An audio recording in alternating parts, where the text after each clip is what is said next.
Tribes பார்வையாளர்களுக்கு வணக்கம். இன்று நம்மோடு இணைந்துள்ள சிறப்பு விருந்தினர் இடதுசாரி செயல்பாட்டாளர் தோழர் நாதன் அவர்கள். வாருங்கள், அவரோடு உரையாடலாம். தோழர் வணக்கம். வணக்கம். எதிர்க்கட்சி தலைவர் உதயநிதி ஸ்டாலின் கைது செய்யப்பட்டிருக்கிறார்.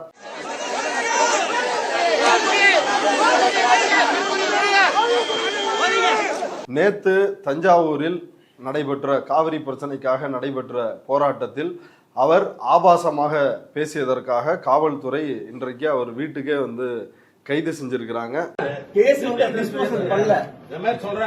நீங்க இன்ஸ்ட்ரக்ஷன் வாங்கிக்கோங்க. நீங்க கேட்டுட்டு இன்ஸ்ட்ரக்ஷன் உங்களுக்கு இல்லன்னா நீங்க பண்ணுங்க சார். நீங்க இன்ஸ்ட்ரக்ஷன் வாங்காம எப்படி சார் கூட்டிட்டு போக முடியும்?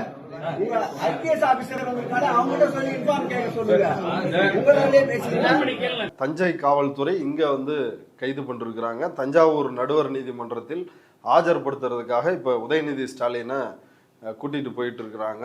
இந்த நடவடிக்கை மற்றும் உதயநிதியினுடைய பேச்சு, இது பற்றி உங்களுடைய கருத்து என்ன? முதல்ல இந்த நடவடிக்கை, கைது நடவடிக்கை என்பது வன்மையாக கண்டிக்கத்தக்கது. இப்போ உதயநிதி தப்பா பேசியிருந்தார் அப்படின்னு சொன்னா இது ஒரு கண்டன அறிக்கையோட முடிந்து விடக்கூடியது. பல எதிர்கட்சி தலைவர்கள், கூட்டணி கட்சி தலைவர்கள் எல்லாருமே இதை கண்டிச்சிருக்கிறாங்க. அவ்வளவுதான் இதற்கு மதிப்பு அப்படி நீங்கள் கருதுகிற பட்சத்தில். ஆனால் இதன் மூலமாக விஜய் தாவேகா என்ன செய்ய நினைக்கிறது? 3 விஷயங்கள் செய்ய நினைக்கிறாங்க. கடவுள் விஜய், அவரை பற்றி யாரும் வாயை திறந்து பேசக்கூடாது, எந்த விதமான விமர்சனங்களும் செய்யக்கூடாது. குறிப்பாக மனிதர்கள் கடவுளை பற்றி பேசக்கூடாது. நம்மளும் மனிதர்கள், உதயநிதியும் மனிதர். ஒரே ஒரு கடவுள் விஜய், அவரை பற்றி பேசக்கூடாது. அந்த கல்ட் இமேஜுக்கு பாதிப்பு வரக்கூடாது. இது ஒரு பாயிண்ட்.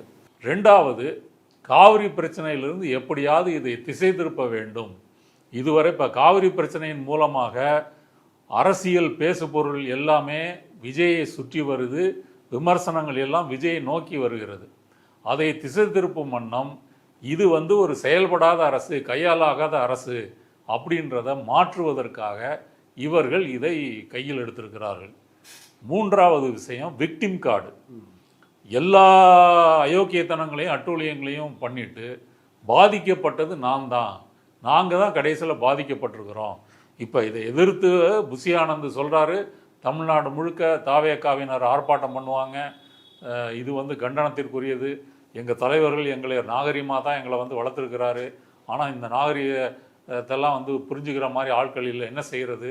அதாவது இவங்க விஜய்க்காக கட்டுப்பட்டுருக்கிறாங்களாம், இல்லைன்னா பொங்கி கடித்து தின்றுவாங்க அப்படின்ற மாதிரி அவர் அறிக்கை வெளியிட்டிருக்கிறார். இப்போ இந்த விக்டிம் கார்டு, இந்த 3 விஷயங்களுக்காகத்தான் இதை இவர்கள் செய்கிறார்கள். இப்போ உதயநிதி ஸ்டாலினையே நாங்கள் கைது செய்ய முடியும் அப்படின்னு சொல்வதன் மூலமாக என்ன மெசேஜ் சொல்லியிருக்காங்க அப்படின்னு சொன்னால், இனி விஜய் என்ற கடவுளை பற்றி யாரும் சரி, எந்த தனிநபரும் இதை பற்றி பேசக்கூடாது. இப்போ விஜய் ஆட்சி அமைச்ச பிறகு இதுவரைக்கும் ஒரு 10-15 பேர் இந்த அவதூறு வழக்கு அப்படின்ற முகாந்திரத்தில் கைது செய்யப்பட்டிருக்கிறாங்க. மாரிதாஸில் ஆரம்பித்து 2 திமுக எம்எல்ஏக்கள், அனிதா ராதாகிருஷ்ணன், மார்க்கண்டேயன், அதன் பிறகு அந்த அன்பானந்தம், ஜென்சி டிஎம்கே, அப்புறம் ஒரு பெண்ணு, இப்படி பலர் கைது செய்யப்பட்டிருக்கிறாங்க. இது இன்னும் தொடரும் அப்படின்றதுக்கான, தொடரும் மட்டும் இல்லை, மற்றவங்கள வாயை பொத்திக்கிட்டு இருக்கணும் அப்படின்றது தான் இப்போ உதயநிதி ஸ்டாலினை இவர்கள் கைது பண்ணியிருக்கிறாங்க. இவர்கள் 9 சட்டப்பிரிவு, பிஎன்எஸ் சட்டப்பிரிவுகளில் இந்த வழக்கை தஞ்சாவூர் போலீஸ் பதிவு பண்ணியிருக்காங்க.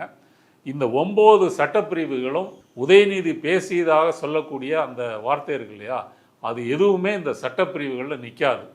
இது சமூகங்களுக்கு இடையே, இரு பிரிவினரிடையே கலவரத்தை தூண்டுதல், கலவரம் உண்டாக்கும் நோக்கத்துடன் வேண்டுமென்றே பேசுதல், பொது அமைதிக்கு குந்தகம் விளைவித்தல், ஒரு பெண்ணின் கண்ணியத்தை அவமதிக்கும் நோக்கத்துடன் வார்த்தை, சைகை அல்லது செயல் மூலம் தொல்லை கொடுத்தல், பொது இடத்தில் அல்லது அருகில் மோசமான அசிங்கமான வார்த்தைகளால் பாட்டு, இது போன்ற வார்த்தைகள், பாட்டு, சொற்களை பயன்படுத்தி பிறருக்கு தொந்தரவு கொடுக்கிறது, கிரிமினல் சதி, கிரிமினல் மிரட்டல், இப்படி ஒரு 9 பிரிவுகளில் போட்டிருக்கிறாங்க.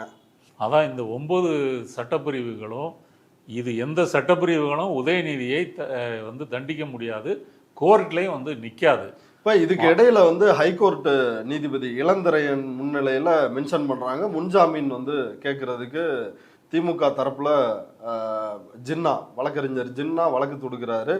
நீதிபதி 12 மணிக்கு விசாரிக்கிறேன், அது வரைக்கும் உதயநிதியை கைது செய்யக்கூடாது அப்படின்னு சொல்லி அவர் கோர்ட்ல ஓரலா ஒரு அறிவுறுத்தல் கொடுக்குறாரு. ஆனா அதையும் மீறி இந்த கைது நடந்திருக்கு. ஆமாம், இவர்கள் உடனடியாக திமுக வழக்கறிஞர் டீமு தலைமை நீதிபதிகிட்ட முறையிடுறாங்க. அவர் இது உடனடியாக விசாரிக்கிறேன்னு சொல்லி இவர் நீதிபதி இளந்திரையனுக்கு ஒதுக்குறாரு. நீதிபதி இளந்திரையன் என்ன ஏதுன்னு கேட்டுட்டு 12 மணிக்கு, அதாவது லஞ்சுக்கு முன்னாடி இதை நான் விசாரிக்க ஆரம்பிக்கிறேன், அது வரைக்கும் நீங்கள் அதை கைது பண்ணக்கூடாதுன்ற தகவலை தெரிவிங்க அப்படின்னு அரசு வழக்கறிஞர்கிட்ட சொல்கிறாரு. இந்த தகவல் உறுதி செய்யப்பட்டிருக்குது, அவர் சொன்னது உண்மை. ஆனால் இதையெல்லாம் சொன்ன போதும் கூட உதயநிதியை கைது செய்ய வந்த போலீஸு எங்களுக்கு எந்த அறிவுறுத்தலும் வரலை, அதனால் நாங்கள் கைது பண்ணுறோம் அப்படின்றதுல அவங்க உறுதியாக இருக்கிறாங்க. அப்போ நீதிமன்றத்தை கூட இவர்கள் மதிப்பதாக இல்லை அப்படின்றதான் இதை காட்டுகிறது. அந்த அளவுக்கு இதில் குறியாக வெறியாக இருக்கிறாங்க. எப்படியாவது உதயநிதியை இது கைது பண்ணணும் அப்படின்றது. நான் ஏற்கனவே சொன்ன அந்த 3 விஷயங்கள் இருக்கு இல்லையா, அதன் மூலமாக மொத்தத்தில் இந்த அரசியல் பேசுபொருளை மடைமாற்றுவது. இனி விஜய் பாதிக்கப்பட்டார், விஜய் அவமதிச்சிட்டாரு, இவர் கேவலமாக பேசிட்டார், இவர் ஆபாசமாக பேசிட்டார் உதயநிதி, இதை கொண்டு போகிறது. இது கிட்டத்தட்ட 1 வாரம் 10 நாள் ஓடும். காவிரி பிரச்சனைக்கு நீங்கள் என்ன துரோகம் பண்ணீங்க, சிவகுமாரை ஏன் பார்க்க போகிறதா முடிவு பண்ணீங்க, அவர் முகத்தில் அடித்த மாதிரி வேணான்னு சொன்னார், இது தொடங்கி உங்கள் மேலே 1008 கேள்விகளும் விமர்சனங்களும் இருக்கும்போது அது எதற்கும் பதில் சொல்லாமல், எதற்கும் பொறுப்பேற்று கொள்ளாமல் இந்த கைது நடவடிக்கையை அவர்கள் கையில் எடுத்திருக்கிறார்கள். அப்புறம் நாளைக்கு சட்டமன்றம் கூடுது. இப்போ சட்டமன்றத்தில் கூட இவங்க பட்ஜெட்டு இதெல்லாம் தாக்கல் செய்ய போகிறாங்க. அதுலேயும் ஒரு வெங்காயம் இல்லைன்னு நினைக்கிறேன். இருந்ததுன்னா அது பேசு பொருள் ஆகணும்னு நினச்சிருக்கணும்ல. இப்போ நாளைக்கு சட்டமன்றத்திலையும் இவர்கள்ட்ட அறிவிப்பதிலையும் ஒன்றும் இல்லை அப்படின்றதுனால பேசு பொருளாக உதயநிதி கைது இருக்கணும். விஜய் இந்த மாதிரி தப்பாக பேசிட்டாரு, நம்ம பேசி கொண்டிருக்கும் இந்த கணத்துக்குள்ள அவங்க நெட்வொர்க்கில் வாட்ஸ்அப்பு இன்ஸ்டாகிராம் மூலமாக இதை கொண்டு போயிருப்பாங்க. இந்த மாதிரி இன்னும் அதுக்கு கண்ணு காது மூக்கெல்லாம் வச்சு த்ரிஷாவை சொல்லி பேசினாரு, விஜய் ஆபாசமாக பேசிட்டாரு, இப்படிலாம் பேசுகிறதா, இது பெண்களை இழிவுபடுத்திட்டாரு, மொத்த தமிழ்நாட்டு பெண்களுக்கும் இவர் அவமதிப்பு பண்ணிட்டாரு, இந்த வகையில் இந்த நரேட்டிவை கொண்டு போய் சேர்த்துருவாங்க. நாளைக்கு சட்டமன்றம் நடக்கும். சட்டமன்றத்தில் கூட ஆளுங்கட்சி எம்எல்ஏக்கள் இதற்காக ஏதாவது பேசுறதுக்கு அல்லது ஏதாவது தீர்மானம் ஏதோ கொண்டு வந்தாங்க அப்படின்னு சொன்னால் அதை சாக்காக வைத்து விஜய் எழுதி கொடுக்கப்பட்ட ஒரு ஸ்கிரிப்டை வைத்து கொண்டு ஒரு வீர உரையாற்றுவார். உரையாற்றி நீங்கள் எப்படி குஜராத்தில் கலவரத்தை ஒட்டி விமர்சனங்கள் வந்தபோது மோடி எப்படி திசை மாற்றுகிறாருன்னா, இது குஜராத்திகள் மீது வைக்கப்பட்ட விமர்சனம், குஜராத்திகளுடைய சுயமரியாதை தன்மானம் அதர் மீது வைக்கப்பட்ட விமர்சனம், இதை எப்படி குஜராத் மக்கள் சமூகம் பொறுத்து கொள்ள முடியும் அப்படி பேசினார் இல்லையா, அதே மாதிரி அவர் பேசுவார். இது எனக்கு தனிப்பட்ட முறையில் அவர் பேசலை, ஒட்டுமொத்த தமிழ்நாட்டு பெண்களையும் இழிவுபடுத்தி விட்டார், ஒரு தனிநபரை பேசவில்லை, இப்படி அவர் வீர உரையாற்றுவார். இது நாளைக்கு டிவி, சேட்டலைட் சேனல், மீடியாக்கள் எல்லா மூலமாகவும் இது கொண்டு போகப்படும். இதுதான் அவர்களுடைய நோக்கம். அந்த வகையில் பார்க்கும்போது இவர்கள் அறிக்கையோடு வெளியிட்டிருந்தாங்கன்னு வச்சுங்க, இப்போ தாவேக்கா ஒரு அறிக்கையோடு வெளியிட்டிருந்தாங்கன்னா உதயநிதி பேசுனது தப்பு அப்படின்றது ஒரு பேசு பொருளாயிருக்கும்.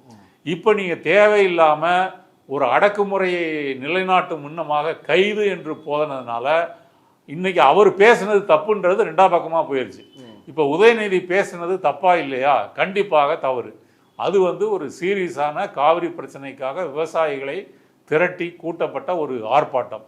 அந்த ஆர்ப்பாட்டத்தில் 99% அவர் சீரியஸாக தான் பேசுகிறாரு, பட்டியலிடுகிறாரு.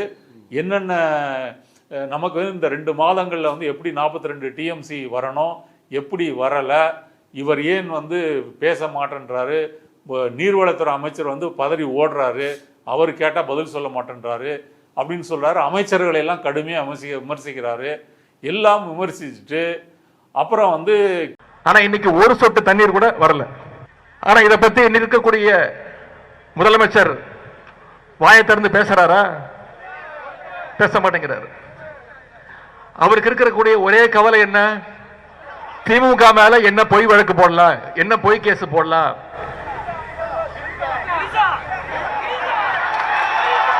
எங்க தண்ணி வருதோ இல்ல அங்க தண்ணி வரணும். காவிரி சொன்ன இப்படி அவர் பேசுகிறாரு. இதில் அவர் வந்து அந்த மொத்த கூட்டத்தினுடைய தீவிரத்தன்மையை கணக்கில் எடுத்துக்கொள்ளாமல் கீழே இருக்கிறவங்க வந்து கத்துறாங்க, த்ரிஷான்னு கத்துறாங்க. அதை வந்து ஒரு பாசிங்காக கமாண்ட் அடிக்கிற முறையில் யார் பேரையும் குறிப்பிடாமல் ஒரு இரட்டை அர்த்தம் தரக்கூடிய ஒரு பொருளில் ஒரு 2 வார்த்தையில் பேசுகிறாங்க. ஆமாம், இங்கே தண்ணி வருதோ இல்லையோ அங்கே தண்ணி வந்துடணும் அப்படின்னு வந்து நான் காவிரியை சொன்னேன் அப்படின்னு பேசுகிறாரு, சொல்கிறாரு. இது வந்து இந்த மொத்த ஆர்ப்பாட்டத்தையும் வந்து நீர்த்து போக செய்ய வைக்கக்கூடிய அளவில் இருக்குது. நீங்கள் சீரியஸாக ஒரு ஆர்ப்பாட்டம் பண்ணிகிட்டு இருக்கீங்க, பேசிகிட்டு இருக்கீங்க. அப்படி இருக்கும்போது ஒரு லூஸாக இப்படி வந்து ஒரு தரம் தாழ்ந்த முறையில் இப்படி பேசுவது என்பது வந்து தவறு. நிறைய பேர் வந்து இவர் ஆபாசமாக பேசிட்டாரு. இப்போ அது வந்து பாயிண்ட் இல்லை. நீங்கள் ஒரு விவசாயிகள் பிரச்சனையில் இப்போ இவ்வளோ தீவிரமாக பேசிகிட்டு இருக்கும்போது இப்படி ஒரு கீழே தொண்டர்கள் த்ரிஷா அப்படின்னு கத்துறப்ப எதுக்கு இவர் வந்து அதுக்கு ரியாக்ட் பண்ணணும், அதுக்கு எதுக்கு பேசணும்? அவங்களுக்கு எதற்கு காவிரி பிரச்சனை நீங்க தேவையில்லாம இதை பேசாதீங்கன்னு அறிவுறுத்தி இருக்கணும். ஆமா, அதை விட்டு அவர்களுக்கு தீனி போடும் விதமாக, அவர்களுடைய மலிவான ரசனையை வந்து ஊக்குவிக்கும் விதமாக இவர் வந்து பேசுறாரு.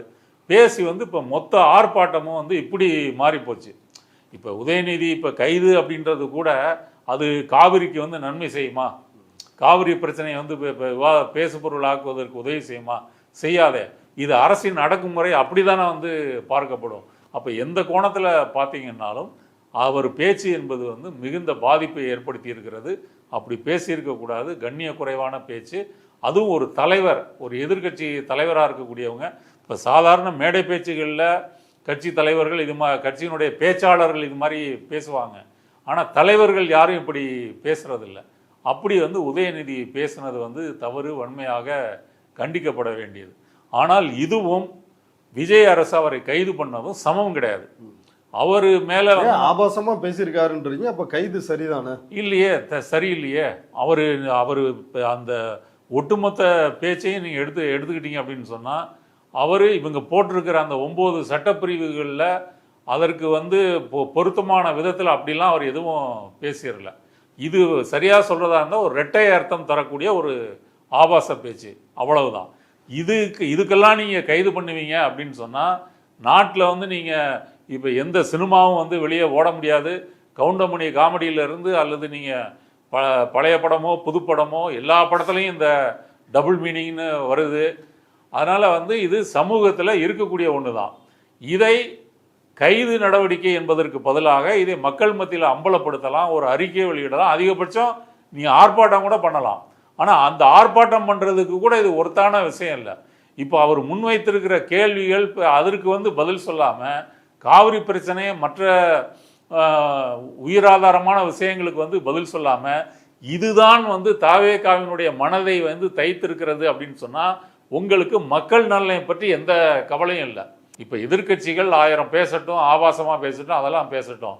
நீங்கள் சரியாக நடந்துக்கிறீங்களா இல்லையா, அதுதான் வந்து கேள்வி. நீங்கள் இப்படி அவசரமாக போலீஸை குவித்து அங்கே திமுக தொண்டர்கள் வந்து வராங்க, அவங்கள தடியடி நடத்தி அவங்கள கலைத்து அவங்க மூக்கையெல்லாம் உடைத்து இப்படி அடக்குமுறை செய்து கைது செய்ய வேண்டிய அவசியம் என்ன? நீதிமன்றத்தில் விசாரணை இருக்கும்போது கூட அவசரமாக கைது செய்ய வேண்டியது என்ன? காரணம் என்ன?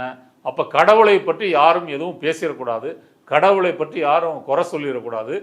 அடுத்தது இவர் பேசினது 2 வார்த்தை, இது போதும், இதை வைத்துக்கொண்டு இவரை வந்து முடிச்சிடலாம். இவரை முடிச்சிட்டோம் அப்படின்னு சொன்னால் நாளைக்கு யாரும் எதுவும் வந்து பேச மாட்டாங்க அப்படின்றதான். இப்போ விஜய் நடித்த படத்துல எல்லாம் வந்து ஆபாசங்கள் எதுவும் இல்லையா? அவரு அந்த கேள்வி தான் வந்து வர்றேன்.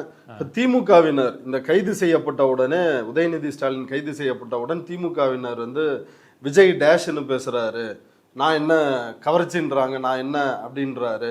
இப்படி அப்புறம் ஜனநாயகன் படத்துல வந்து தேவடியா அப்படின்ற ஒரு வார்த்தையை பயன்படுத்தி பேசுறாரு. இப்போ இதெல்லாம் சரியா அப்படின்னு விஜயை காட்டி உதயநிதியினுடைய பேச்சை வந்து கம்பேர் பண்ணி பேசுறாங்கல்ல, அதை பற்றி என்ன நினைக்கிறீங்க? அப்போ விஜயும் கைது பண்ணணும். இப்போ உதயநிதி பேசுனது தப்பு தான், அவர் கைது பண்ணணும்னு சொன்னால் அப்போ விஜய் பேசுனது தப்பு தானே? அவரை யார் இப்போ கைது பண்ணுவாங்க? இப்போ அவர் முதல்வராக இருக்கிறதுனால போலீஸ் டிபார்ட்மெண்ட் அவர் கீழே இருக்கிறதுனால இது என்ன ஈக்குவலைஸ் பண்ணுறாங்களா? இல்லையே. அப்போ நான் கேட்குற கேள்வி, விஜய் கைது பண்ணியிருந்தா நான் இதை ஈக்குவலைஸ் பண்ணலாம். விஜயையும் நீங்கள் வந்து கைது பண்ணிட்டீங்கன்னா அவர் பேசுனது தப்பு, இவர் பேசுனது தப்புன்னு வந்து முடிச்சிடலாம். இப்போ விஜய்க்கு யாரும் வந்து கைது பண்ணலையே.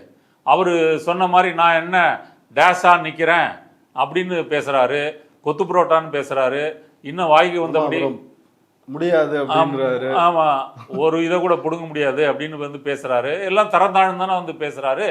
அப்படி இருக்கும்போது ரெண்டையும் சமப்படுத்துறது வந்து பிரச்சனை கிடையாது. இப்ப விஜய் பேசிட்டா அவருக்கு உரிமை இருக்கு, சலுகை இருக்கு, கடவுள் என்ன வேணா பேசிக்கலாம். ஆனா மனிதர்கள் கடவுளை பற்றி அப்படி ஏதாவது பேசிட்டா அவங்க கைது பண்ணுவாங்க, நடவடிக்கை எடுப்பாங்க. ஏன் இந்த போட்டிருக்கிற பிரிவுகள்ல ஏதாவது அர்த்தம் இருக்கா?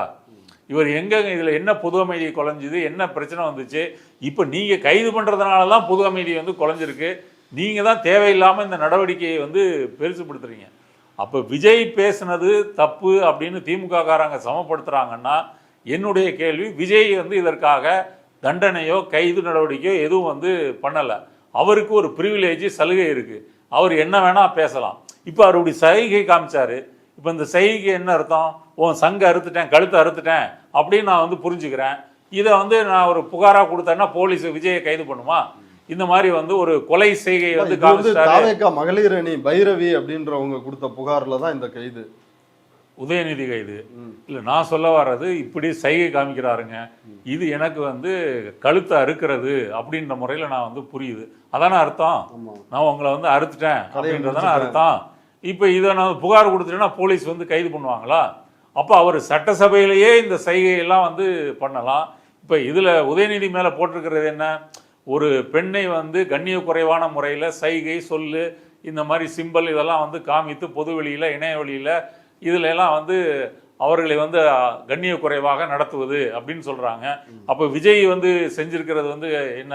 அது நாகரிகமான விஷயமா, நாகரிகமான நடத்தையா? இல்லை இவர் நடித்த படங்கள்லாம் இளைஞர்களுக்கு வந்து நல்ல ஒழுக்கத்தை தான் போதிச்சாரா? மாமியாருக்கெல்லாம் சோப்பு போட்ட மாதிரிலாம் வந்து படம் நடிச்சிருக்கிறார். இல்லை, இவர் ஆரம்பகால படங்கள்லாம் எப்படிப்பட்ட படங்கள், அதில் டபுள் மீனிங்கே இல்லையா? அப்போ விஜய் ஒரு சினிமா நடிகர் என்ற முறையில் இதையெல்லாம் செய்திருக்கிறார். இதை விட அதிகமாகவே அவருடைய படங்கள் எல்லாம் வந்து செஞ்சிருக்கிறார்.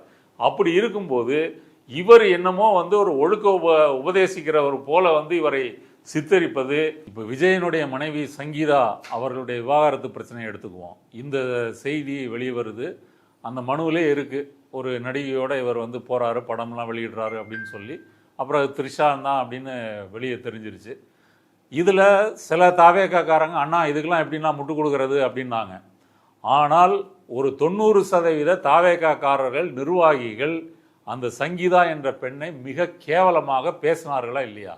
அப்போ வந்து உங்களுக்கு கோபம் வரலையா? இப்போ அவங்க பேசினவங்க மேலெல்லாம் கேஸ் போட்டு நீங்கள் உள்ளே தள்ளுறதுக்கு தயாரா? எவ்வளவு ஆபாசமாக பேசுனாங்க. அப்போ அது மட்டும் இல்லை, தாவேகாவை யாராவது விமர்சிச்சிட்டாங்க, ஒரு பெண்ணாக விமர்சிச்சிட்டாங்க அப்படின்னு சொன்னால் அந்த பெண்ணை எவ்வளவு கேவலமாக பேச முடியுமோ அந்த பிரச்சாரத்தை வந்து இன்றைக்கும் இணையத்தில் அவங்க செஞ்சுக்கிட்டே இருக்கிறாங்க. அடுத்தது தேர்தல் பிரச்சாரத்தின் போது அல்ல தேர்தலுக்கு முன்னாடி பிஜேபியினுடைய மாநில தலைவர் நயனா நாகேந்திரன் ஒன்று சொன்னார். முதல்ல விஜய் வந்து த்ரிஷா வீட்டை விட்டு வெளியே வரணும் அப்படின்னு சொன்னார். இதை பலரும் கண்டிச்சாங்க. இப்போ உதயநிதி பேசும்போது யாருடைய பெயரையும் குறிப்பிடவில்லை, எந்த ஒருடைய பெண்ணை பேரையும் குறிப்பிடலை. நயினார் நாகேந்திரன் நேரடியாக பேரையும் குறிப்பிட்டார். குறிப்பிட்டுட்டு வீட்டை விட்டு வெளியே வாங்க விஜய் சார் அப்படின்னு சொல்லியிருக்காரு.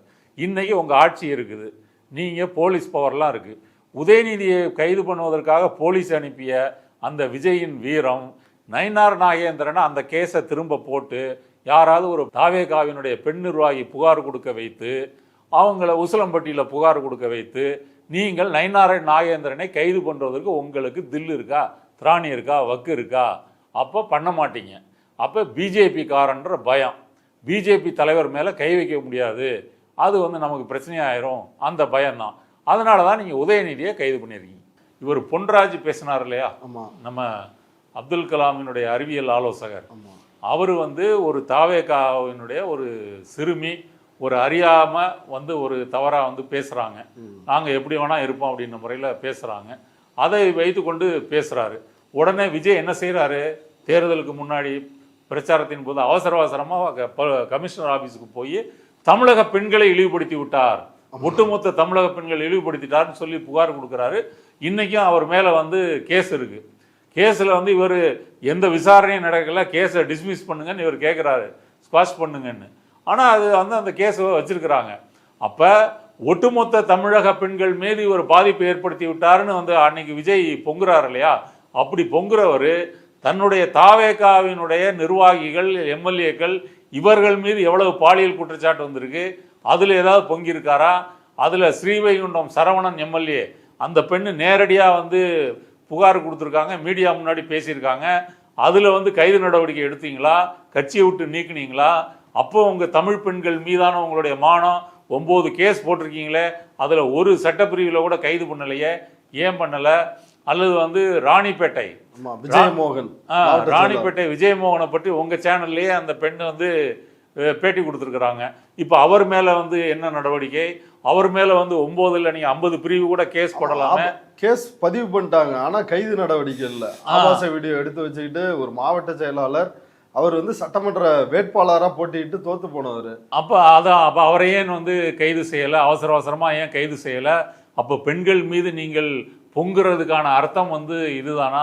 அப்போ இதையெல்லாம் பார்க்கும்போது இவங்க கட்சிக்காரங்க, நிர்வாகிகள் இவர்களுடைய அடாவடித்தனமே. இப்போ ஜெகதீஸ்வர் என்ன பேசுனாங்க ஆடியோவில்? ஜட்டியோட வந்து ஏரியாக்குள்ள காலை வச்சுன்னா ஜட்டியோட வச்சு கொலை பண்ணிடுவேன் அப்படின்னு சொல்றாங்க. இது ஒரு கொலை மிரட்டலா இல்லையா? இதாவது வந்து இந்த 9 பிரிவும் வந்து ஒரு பெண்ணை கண்ணிய குறைவா நடத்திட்டீங்க அப்படின்றதான் பிரிவு. அது வந்து கொலை மிரட்டல் பிரிவில் போடணும்ல. அந்த பிரிவில் வந்து இப்போ ஜெகதீஸ்வரை நீங்கள் வந்து கைது பண்ண வேண்டியதுதானே?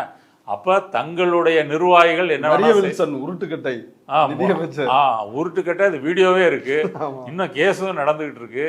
அப்போ தங்களுடைய நிர்வாகிகள், எம்எல்ஏக்கள், அமைச்சர்கள் இவர்கள் இந்த மாதிரி வன்முறையில் இறங்கலாம், இந்த மாதிரி பேசலாம். நிர்வாகிகள் இந்த மாதிரி பாலியல் குற்றங்களில் வந்து ஈடுபடலாம். இதையெல்லாம் இவர்கள் கண்டுகொள்ள மாட்டார்கள், இதை பற்றி பேச மாட்டாங்க. காவிரி பிரச்சனைக்கு எல்லா கட்சிகளும் வந்து மாங்குன்னு எல்லா தலைவர்களும் பேசினா கூட விஜய் அதை பற்றி ஒரு வார்த்தை வந்து பேச மாட்டார். புஷி ஆனந்த்கிட்ட போய் புஷி ஆனந்த் பேசினா என்ன பேசுகிறாரு? ஜனநாயகனை ஒரு திருவிழா போல கொண்டாடணும் அப்படின்னு ஒரு வாயை திறந்து பேசுகிறாரு. காவிரி பிரச்சனையை கேட்டால் தெரிச்சு ஓடுறாரு, ஐயா சாமி ஆளை விடுங்கன்னு சொல்லி ஓடுறாரு. ராஜ்மோகன் அது கொடுத்த விளக்கத்தை பார்த்தீங்களா? என்ன? இயற்கை உபாதை கூட ஒருத்தர் போகக்கூடாதாங்க அப்படின்னாரு. அதான் இந்த மாதிரி ஒரு கேலி கூத்தான ஒரு அரசு வந்து நடந்துகிட்டு இருக்குது. இதுல இவர்கள் ஆட்சி முழுக்க எப்படி இருக்கும் அப்படின்றதுக்கான ஒரு முன்னோட்டம் தான் இந்த 80-90 நாள்ல வந்து நடந்திருக்குது. அதனுடைய உச்ச நடவடிக்கை தான் இந்த உதயநிதியினுடைய கைது. இப்போ இந்த உதயநிதியினுடைய கைது, சட்டப்பிரிவுகள் எதுவும் நிற்காது, அவர் சீக்கிரம் வந்துடுவார் அப்படின்னா கூட இவங்க சொல்ல வர்ற மெசேஜ் என்னன்னா, நாங்கள் நினைத்தால் உங்களை இல்லாமல் பண்ணுவோம். இவங்களுடைய ஸ்ட்ராட்டஜி என்னன்னா, அதிமுகவை குதிரை பேரம் செய்து விலைக்கு வாங்குவது, திமுகவை மிரட்டி ஒடுக்குவது. ஏற்கனவே பாஜக எல்லா திட்டங்களையும் அனுமதிக்கிறது, பாஜகவினுடைய எல்லா விஷயங்களும் பாஜகவோட முரண்பாடு இல்லாமல் ஒத்து நடந்து கொள்வது, காங்கிரஸோட இணக்கமாக நடந்துக்குவது, காவிரியில் தண்ணி வரலைன்னாலும் கூட காங்கிரஸை கண்டிப்பதில்லை. அப்போ தேசிய அரசியலில் அப்படி, மாநில அரசியலில் வந்து அதிமுகவை விலைக்கு வாங்கணும், திமுகவை மிரட்டி ஒடுக்கணும், அடுத்தது திமுக மேலே கேஸ் போடணும். இப்போ உதயநிதியை வந்து எப்படி குறி வைத்து இவ்வளவு செலவு பண்ணி இவ்வளவு பிரயத்தனம் பண்ணி கைது பண்ணுறாங்களோ, இதே போல் செந்தில் பாலாஜியை கைது பண்ணுன்றதுக்காக அது ஒரு டீம் ராப்பகலாக வேலை செஞ்சிட்ருக்கு. அதுக்காக வந்து லட்சக்கணக்கில் வக்கீலை போட்டு வச்சு வாதாடி உச்சநீதிமன்றம் வரைக்கும் போய் அது ஊத்தங்கரை அந்த புட்டப் கேஸ் வரைக்கும் எல்லாம் வந்து செஞ்சு அந்த வேலையும் செஞ்சிட்ருக்குறாங்க. அப்போ இந்த 100 நாட்கள்ல ஆகிறதும் வச்சுக்குவோம், இன்னும் சில நாட்களில் 100 நாள் ஆயிரும். இப்போ இந்த 100 நாளில் இவங்களுடைய சாதனை வந்து என்ன? இதுதான் இவங்களுடைய சாதனை. இதை மீறி இவர்களுக்கு சொல்வதற்கு ஒன்றும் இல்லை. இதை வைத்து கொண்டு மக்கள் மத்தியில் போகிறாங்க. இப்போ காவிரி பிரச்சனைக்கு தண்ணி வரலன்றது கூட பொய் பிரச்சாரம் எப்படி பண்ணுறாங்க? சிவகுமாருக்கும் திமுக குடும்பம், ஸ்டாலின் குடும்பத்துக்கும் நெருக்கமான உறவு இருக்குது. அதனால் ஐயா சிவகுமார் நீங்கள் தண்ணி விடாதீங்க காவிரியில், அப்போதான் வந்து ராகுல் காந்தி சொல்றத கேட்க மாட்டாருன்றாங்க. ஆமாம், தமிழ்நாட்டில் நாங்கள் பிரச்சனை பண்ண முடியும் அப்படின்னு திமுக சொல்லி அதை வந்து கேட்குதான். அப்போ நீங்கள் என்ன டேஸுக்கு நீ அவரை பார்க்கறதுக்கு போகிறேன்னு சொன்னீங்க? நீங்கள் போயிருக்கக்கூடாதுல்ல. நீங்கள் விஜய் சொல்லியிருக்கணும்ல, சிவகுமாருக்கும் ஸ்டாலினுக்கும் உறவு இருக்குது, அதனால தான் தண்ணி வரலன்னு விஜயை பேச சொல்லுங்க. அது எதுக்கு நம்ம அரை டவுசர் நிர்மல்குமாரை வச்சு பேச அது சொல்றீங்க? மட்டும் இல்ல, பாருங்க இந்த குதிரை பேர வழக்குல, ஆட்சி கவிழ்ப்பு வழக்குல பணம் எல்லாம் பெங்களூர்ல இருந்து தான் வந்திருக்குது அப்படின்னு வந்து அதுக்கும் டிகே சிவகுமாருக்கு தொடர்பு இருக்குது இந்த ஆட்சி கவிழ்ப்பு வழக்குல அப்படின்னு அது வரைக்கும் எடுத்துட்டு போறாப்ல. ஏன் சிங்கப்பூர் வரைக்கும் போறாங்க? அப்ப இப்படியெல்லாம் இவர்கள் இதுதான் வந்து செஞ்சிட்டு இருக்காங்களே தவிர, இதுதான் கீழே இவங்களுடைய நெட்வொர்க்ல பிரச்சாரமா கொண்டு போவதே தவிர, இதை எப்படி பிரச்சாரமா கொண்டு போறாங்க? காவிரிக்கு ஏன் தண்ணி வரல? திமுக சதி. அடுத்தது கரூர் பிரச்சனை காரணம் அது செந்தில் பாலாஜி சதி. ஏன் நாட்டில் வந்து ஊழல்லாம் இப்போ நிறுத்திட்டோம், இப்போ ஊழல் செஞ்சவங்களாம் தண்டிச்சிட்டிங்களா, அதான் செந்தில் பாலாஜியை கைது பண்ண போகிறோம். அடுத்தது உதயநிதி பெண்களை ரொம்ப கேவலமாக பேச வச்சிட்டாரு, அதுக்காக தளபதி பொறுத்துக்களை கைது செய்ய போகிறார். இதுதான் இவர்களுடைய அரசியல், இதுதான் இவர்களுடைய பிரச்சாரம், இதுதான் மக்கள் மத்தியில் இதை வந்து கொண்டு போகிறாங்க. மற்றபடி இவர்கள் என்ன செய்தார்கள், இந்த 100 நாட்களில் வந்து ஆட்சியில் வந்து என்ன செஞ்சாங்க அப்படின்னு பார்த்தீங்கன்னா அது ஒன்றுமே கிடையாது. இவர்கள் கொடுத்த வாக்குறுதிகள், இப்போ 200 யூனிட்டு ஃப்ரீன்னு சொல்லியிருக்கிறாரு. ஆனால் மக்கள்கிட்ட யார்கிட்ட கேட்டாலும் சொல்கிறாங்க, நான் வந்து ஏற்கனவே 1000 ரூபா கட்டிருந்தேன்னா இப்போ 5000 ரூபா கட்டுறேன், 5000 ரூபா கட்டினால 20000 ரூபா கட்டுறேன், இப்படி புலம்பிகிட்டு இருக்காங்க. இப்படி இவர் அறிவித்த அந்த 200 யூனிட்டே வந்து புஷ்ஷுன்னு வந்து பலூனில் குத்தின இது மாதிரி உடஞ்சி போச்சு. அதை தாண்டி இவர் கொடுத்த வாக்குறுதிகள் எதையும் நிறைவேற்றவில்லை. இப்போ நாளைக்கு பட்ஜெட் வந்து வரப்போகுது, பட்ஜெட்லையும் அப்படி சொல்லுவதற்கு ஒன்றும் இல்லை. சட்டியில் இருந்தால் தானே அகப்பையில் வருன்றது போல தங்கள் ஆட்சியில் மக்களுக்கு நல்லது செய்வதற்கு ஒன்றுமில்லை என்று இது வருவதனால இந்த மாதிரி கைது குதிரை பேரம் இப்படின்னு சொல்லி ஆட்சியை ஓட்டிகிட்டு இருக்காங்க. இந்த ஆட்சி தமிழ்நாட்டுக்கு பிடித்த ஒரு சாபக்கேடு. அதுதான் இந்த கைது நடவடிக்கை காட்டுது. ஓகே தோழர், அடுத்து இந்த கைதில் என்ன நடக்க போகுது, நீதிமன்றத்தில் நீதிபதிகள் என்ன சொல்ல போகிறாங்கன்றதை பார்க்கலாம். இவ்வளவு நேரம் நம்முடைய பார்வையாளர்களுக்காக உங்களுடைய கருத்துக்களை பகிர்ந்துட்டது ரொம்ப நன்றி. நன்றி.